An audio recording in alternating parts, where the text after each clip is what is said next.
확률의 개념과 기본 성질인데 이번에는 확률을 구하는 방법. 보통 두 가지가 있습니다. 지난 영상에서 확률이라는 게 어떤 시행에서 사건이 일어나는 가능성을 숫자로 표현한 거라 그랬었잖아. 그 가능성을 숫자로 표현하는 방법을 크게 보통 두 가지를 사용을 해요. 근데 우리는 주로 첫 번째 걸 이용하는 거지. 지금 배우는 요 수학적 확률이라는 걸 이용해서 대부분의 확률을 계산하는 거고요. 또 다음에 배우게 될 통계적 확률이라고 하는 것도 있습니다. 자, 수학적 확률이라는 건 뭐냐? 우리가 풀어야 되는 문제들은 다 이 방법을 통해서 확률을 구하는 거야. 어떤 시행의 표본 공간 S가 유한계의 근원 사건으로 이루어져 있고, 유한계라는 거, 그 다음에 각 근원 사건이 일어날 가능성이 모두 같을 때, 여기까지는 대부분의 문제가 사전 조건으로 주는 거예요.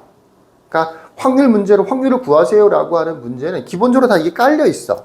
근원 사건이 유한계의 근원 사건으로 이루어져 있고요. 대부분. 아닌 경우는 뭐 기하학적 확률이라고 해서 또 따로 배우긴 하는데, 근원 사건이 유한계고요.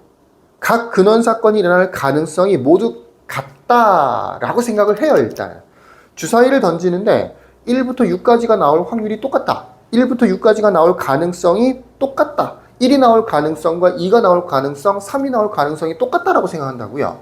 잘못된 주사위를 만들어가지고 무조건 6만 나오는 주사위는 생각하지 않는다라는 얘기야. 그런 거는 확률을 구할 필요가 없는 거거든.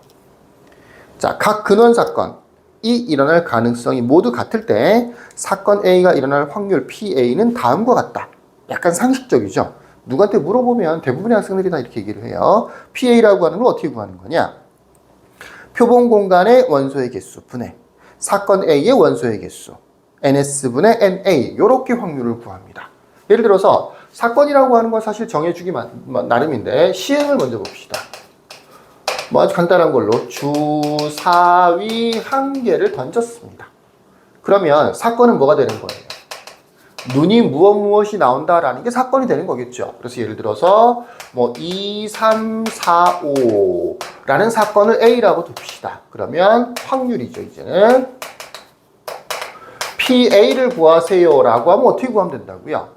PA를 구하세요. 일단 주사위를 던지는 거기 때문에 표본 공간 S는 뭐가 되느냐면 1, 2, 3, 4, 5, 6이 되는 거라고요. 여기 원소 6개 있는 거죠. 그러니까 나올 수 있는 숫자가 총 6가지가 있을 수 있는 거죠. 그래서 6분의 그 다음에 사건 A라고 하는 사건의 확률을 구하는 거니까 A에는 원소가 몇 개 있어요? 4개. 2, 3, 4, 5, 6분의 4 이렇게 확률을 구한다라는 얘기죠. 아주 상식적인 것 같죠? 네, 이렇게 확률을 구합니다.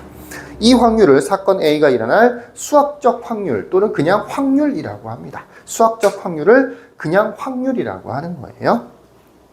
무슨 얘기인지 이해가 되시겠죠? 아주 상식적이라는 거. 어떤 사건이 주어지면, 어떤 시행에서 어떤 사건이 주어지면 그 시행에 대한 표본 공간을 찾으시고 그 사건에 대한 원소의 개수를 구해서 이렇게 분수를 만들어주면 그 사건에 대한 확률이 만들어진다라고 하는 겁니다. 예. 중학교 2학년 정도도 잘 이해할 수 있을 정도의 설명인 것 같네요. 어려운 내용이 아니란 얘기겠죠? 자, 여기까지.